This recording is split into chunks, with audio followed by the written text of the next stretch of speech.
Hello, and welcome back to my channel. Today we are continuing our conversation with my friend, Aneta Camron, a black disabled lesbian activist from Rochester, New York.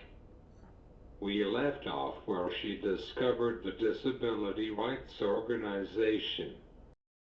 George and Linda Andre and um, Glenn Cobb, you know, and because the thing about adapt is, you know, I had reached out. I knew a lot of these people from letters. We used to write old school snail letters, you know, phone calls and whatnot, because Dennis would call up all these people. And so I got to talk to and meet all these people before we met in person, long before I went on my first national action. I had did local stuff. I had did some of the Greyhound protests and whatnot, the Dirty Dog. And then finally, um, even though I, was working with Wade at Colorado Springs, I still had to deal with Dennis because I was the interpreter. Um, and so it was interesting for me to even go on my first national action, which was DC Siege Dot. So we took over the Department of Transportation building, which was actually just up the street from our hotel where we stayed at all the time, that Holiday Inn. At that time, we weren't staying at that hotel. We were over at I remember it was that Ranky Dank hotel over in Chinatown. Oh, I remember it.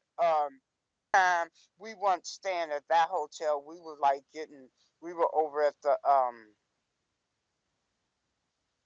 I remember it was that Ranky Dank hotel over in Chinatown. Oh, I remember it.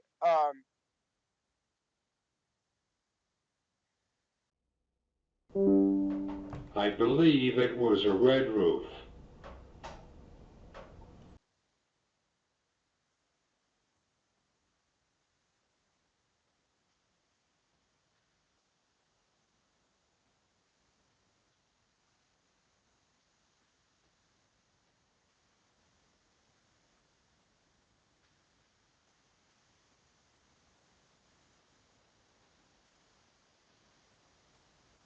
Oh yeah, we stayed there a few times. Oh yeah, that hotel was an adventure. It really was.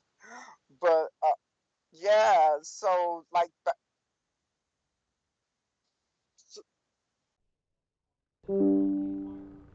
We can go through stories about that hotel for days.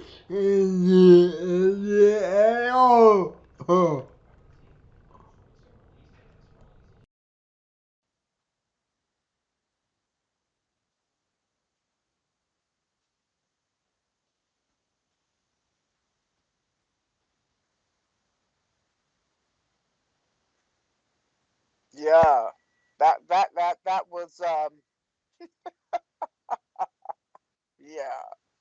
But back um after then, like I said, I told Wade I wanted to go home to Chicago, because I just wasn't feeling that conservative environment in Colorado Springs. And Wade was like, "Nah, nah, come to Denver," because I had asked Wade before, could I come to Denver? Could I transfer? And he said no, because he felt that I was making a niche in Colorado Springs. I was doing a lot of good things. He wanted me to continue the good things I was doing in Colorado Springs. But like I said, I wasn't feeling a conservative environment. I want to go back to Chicago. And Wade was like, um, he's like, no, no, I tell you what, come to Denver, come to Denver. Um, you go home to Chicago for a vacation. You know, we'll pay for your vacation and all. You go home to Chicago, we'll come to Denver. And I was like, oh, so you want me to come to Denver now? And he was like, yeah, yeah, come to Denver. I was like, for real? He's like, yeah. I was like, well, okay. Well, then screw the vacation. I'll just come straight to Denver. So I moved to Denver. I found an apartment. And at the time, our office, um, uh, so we had just gotten this office because we had a little bitty, itty bitty, teeny weeny office on East Colfax. I think that was the first one. You could barely fit people inside of it. And then they had an office on West Gill, which I actually ended up living near there shortly before moving back to Rochester. But that office, it wasn't big enough. So when I got hired by Wade, finally, we were at that office on One Broadway, and it was that office. It was nice and big. It had a big old rainbow on the glass in front of it. Yeah, you probably even been to that. You would have been tiny as hell. Yeah, and Billy Golfus, I think he filmed part of when Billy broke his head, filmed part of at that particular Atlantis office. So that was a cool office. I loved it. It had In 1993, my parents took me and my two brothers to a picnic at Atlantis before going to camp. It was right after Wade and his son had passed. I unfortunately never met them. However, I liked Colorado so much, particularly Denver, because there is so much history associated with the movement that when a boy that I liked was telling me he was moving there, I wanted to go with him even though I only knew him for a short time.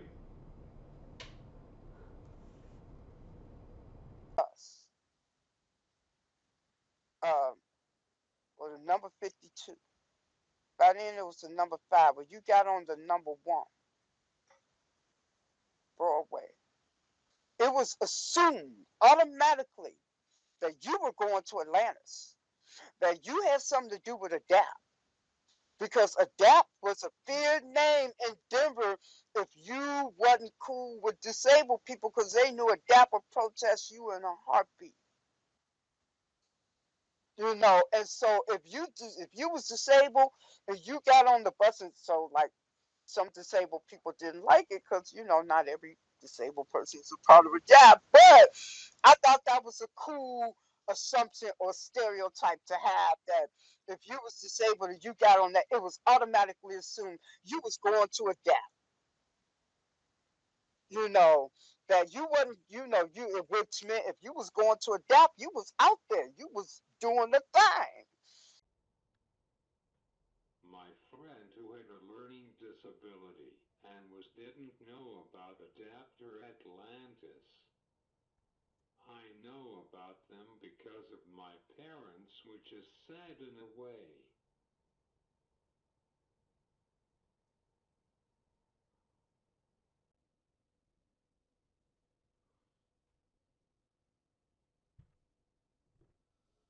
Here is where we are going to end for today.